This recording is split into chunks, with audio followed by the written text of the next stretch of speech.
বাবু সোনা, ইয়েস, বাবু সোনা নামে একটা সিনেমা আসতে চলেছে। সেখানে আছে আমাদের জিতু কামাল, কামাল কা অ্যাক্টর জিতু কামাল। আর আছে শ্রাবন্তী, ইউনো শ্রাবন্তী।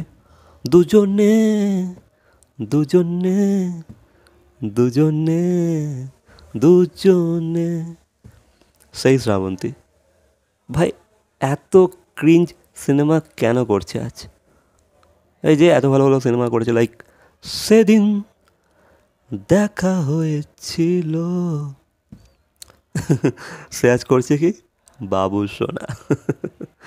আর আমাদের জিতু কামাল, ভাই কি বলবো, কিছু বলার নেই। মানে যে সত্যজিৎ রের বায়োপিক করেছে, সে এইসব করছে। মানে ভাই, জিতু কামাল কি তার ক্যারিয়ার নিয়ে সিরিয়াস নয়? কারণ আমি ট্রেলারটা দেখলাম বাবু সোনা, কেমন একটা লাগলো, ঠিক আছে, কেমন লাগলো একটা। এগুলো এগুলো উচিত না ভাই, এগুলো করা ঠিক না। এগুলো কি, এগুলো ধ্যাৎ। হ্যাঁ, ওটা ওটা ওটা ওটা একটা সিনেমা হয়েছে ভাই, ওটা একটা সিনেমা হয়েছে। ভাই, তোমরা কোন যুগে পড়ে আছো? একটা কমেডি সিনেমা বানাচ্ছ, ঠিক আছে, বাট সিনেমাটাকে আজকের মতো করে বানাও, বা একটু ফিউচারিস্টিক বানাও। আজকের থেকেও একটু পরের, তা না ভাই, সেই 10 থেকে 20 বছর পিছনের একটা, না, ওই কী বলে তোমার, স্ক্রিন প্লে গেছে, ঠিক আছে, বা ওই যে ক্রিঞ্জ ক্রিঞ্জ কিছু ডায়লগস আছে, যেগুলো কি তারা কী ভেবে এই সিনেমাতে রেখেছে, আই ডোন্ট নো। ভাই, জিতু কামালকে এত সুন্দর দেখতে, ঠিক আছে, তোমরা তাকে মাসভাবে প্রেজেন্ট করতে চাইছো, একটু একটু হিরোইক ওয়েতে। এ ভাই, চুল ফুল কালার করে দিয়েছে কেন ভাই? একটু ক্লাসিও তো করা যেত, তাই না? মাসি অ্যাট দ্য সেম টাইম ক্লাসিও তো করা যেত। ছাপড়ি কেন বানিয়ে দিয়েছে ভাই তাকে? জিতুকে দেখতে ভালো লাগছে, বাট তাকে তার যে লুকটা দিয়েছে না, একটু ছাপড়ি হয়ে গেছে। মানে এই যে পার্থক্যটা ছাপড়ি আর ক্লাসির মধ্যে, ওই জিনিসটার মধ্যে না একটুখানি ভুল হয়ে গেছে, ঠিক আছে, কেমন একটা লাগছে। আর তারপর শ্রাবন্তীকে ভাই এত চড়া মেকআপ দিয়েছে, ভালো লাগছে। দেখো, আমি বলবো না শ্রাবন্তীকে দেখতে খারাপ লাগছে, তা না, বাট বড্ড চড়া মেকআপ হয়েছে, বড্ড লাউড হয়ে গেছে ব্যাপারটা। জিতু কামালকেও ঠিক আছে মাসি ভাই প্রেজেন্ট করছো, ঠিক আছে, বাট ভাই বড্ড লাউড হয়ে গেছে, এরকম হচ্ছে, কেমন একটা লাগছে, ঠিক আছে। দেন কালার গ্রেডিংটা কি কেমন একটা লাগছে, আমি জানি না কেমন লাগছে একটা ব্যাপারটা। তবে ওটা কী গল্প ভাই, কিডন্যাপ হচ্ছে, জিতু কামাল কিডন্যাপার হয়েছে, কেমন একটা লাগছে। কেন ভাই, একটা কমেডি সিনেমা বানাচ্ছ, একটু লাইটভাবে বানাও না, এত লাউড বানাবার কী দরকার ছিল? ভাই, মানুষ আজকাল জোক বোঝে। হ্যাঁ, কিছু মানুষ আছে যারা নিজেদেরকে জোক বোঝানোর জন্য গালে থাপ্পড় মেরে বোঝাতে হয় যে ভাই এখানে হাঁস বেড়ে গেছে, এখানে কিন্তু আমি তোদের এখানে হাসালাম। সেটা সেই সংখ্যক দর্শকটাও আছে, বাট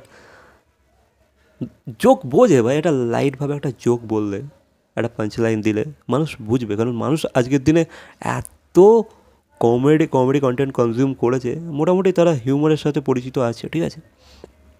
তো কমেডিটা একটু ভালো করে যদি লেখা হতো, দেখো স্টোরি প্লট ঠিক আছে, একটা ছেলেকে কিডন্যাপ করছে বা কলকাতায় কিডন্যাপিং হচ্ছে অ্যান্ড অল, জিতু কামাল একটা বড়ো কিডন্যাপার, তাকে সবাই হায়ার করে অ্যান্ড অল, সেগুলো ঠিক আছে, সেগুলো মানলাম।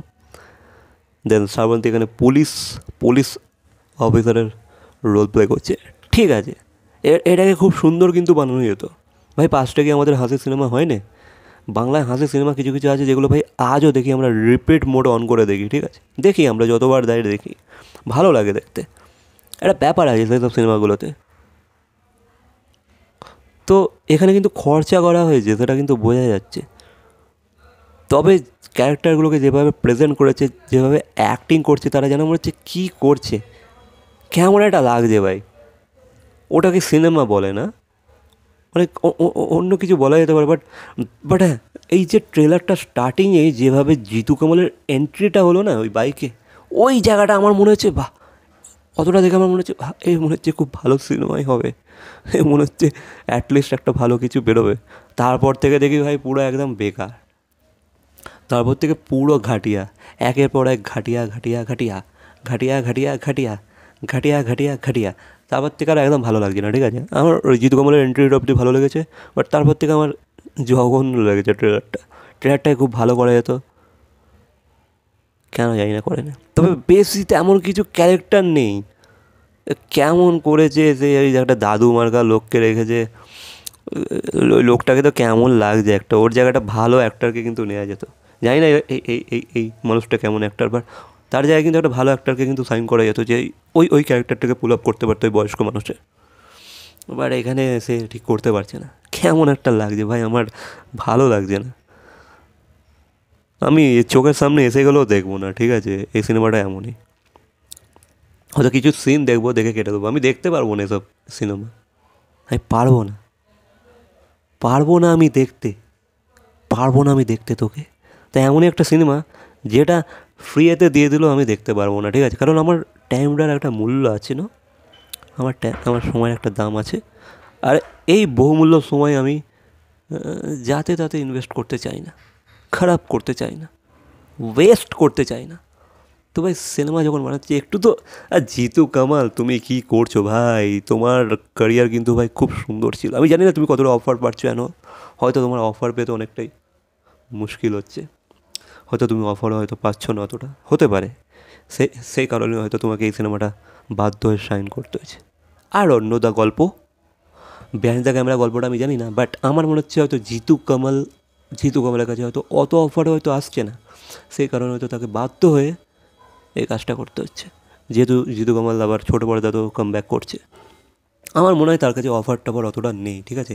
এত ভালো একটা কাজ দেওয়ার পরে, অপরাজিতর মতো একটা কাজ দেওয়ার পরে হয়তো তার কাছে অফারের খুবই টান আছে। তাহলে ভাই এগুলো করবে, তার থেকে ভাই সিরিয়াল করো, ঠিক আছে। তুমি সিরিয়ালে যেহেতু কাম ব্যাক করছো, সিরিয়ালই করো। এই বাবু সোনা, হালুম সোনা এইসব করতে হবে না, এসব আর হাসি পায় না। তবে হ্যাঁ, এই সিরিয়ালটাকে মজা হিসাবে দেখা যাবে, ঠিক আছে। রোস্ট করার জন্য দেখতে পারো তুমি, যে একটা একটা কন্টেন্ট চলছে, এটাকে আমি রোস্ট করবো। ওটাও একটা হাসি, যেমন হিমেজের ব্যাডাস রবিকুমার আসছে, যেটা আমরা জানি যে ভাই খুবই ওভার দ্য টপ জিনিসপত্র দেখাচ্ছে, হিসাব মতো ট্রোল করা হচ্ছে আমাদের বলিউডকে অ্যান্ড অল। সো সেই হিসাবে দেখা যাবে এই সিনেমাটা। তবে একটা ভালো কমেডি যে ইন্টেনশন নিয়ে বানিয়েছে সিনেমাটা, সেই ইন্টেনশন নিয়ে আমরা দেখতে পাবো না, ঠিক আছে। রোস্টিংয়ের ইন্টেনশন নিয়ে আমরা সিনেমাটা হয়তো দেখে নেবো, আর খুবই ক্রিঞ্জ হারকাত হবে, যেটা আমরা এখন থেকেই বুঝে যাচ্ছি, এখন থেকে আওয়াজ পাচ্ছি। বাকি তোমাদের কেমন লেগেছে এই সিনেমাটার? আর তেমন এই গান, ভাই কি গান ওগুলো! হ্যাঁ, আমি গানটা পুরোটা শুনিনি, ঠিক আছে। তবে হ্যাঁ, কিছু ক্যাচি হুক লাইনগুলো শুনেছিলাম, ক্যাচি নয় যদিও, বাট ওই হুক লাইনগুলো আমি শুনেছিলাম। তো ক্যামেরাটা লেগেছে, ম্যাডাম অ্যাটাম বোম না কী সব, ওই সব হাতের মাথায় জানি না, আমার অতটা ভালো লাগে না ভাই। বাকি তোমাদের কী মতামত অবশ্যই কমেন্ট করে জানাবে। তবে জিতু কামালকে এইভাবে ওয়েস্ট করছে, বা জিতু কামাল নিজেকে ওয়েস্ট হতে দিচ্ছে, সেটা থেকে খুবই খারাপ লাগছে। আমি ভেবেছিলাম জিতুর ফিউচার খুবই ব্রাইট, জিতু এই যে ছ্যাবলামাগুলো করে বেড়াচ্ছে, আমি জানি না বাধ্য হয়ে হয়তো তাকে করতে হচ্ছে, বাট এটা তার ক্যারিয়ারের জন্য কিন্তু খুবই, ক্যারিয়ারের ওপর কিন্তু খুবই এফেক্ট ফেলতে চলেছে। বাকি তোমাদের কি মতামত অবশ্যই কমেন্ট করে জানাবে। ভিডিওটা ভালো লাগলে লাইক, কমেন্ট, শেয়ার, সাবস্ক্রাইব। তো দেখা হচ্ছে পরবর্তী কোনো ভিডিওর সাথে। Till then, by.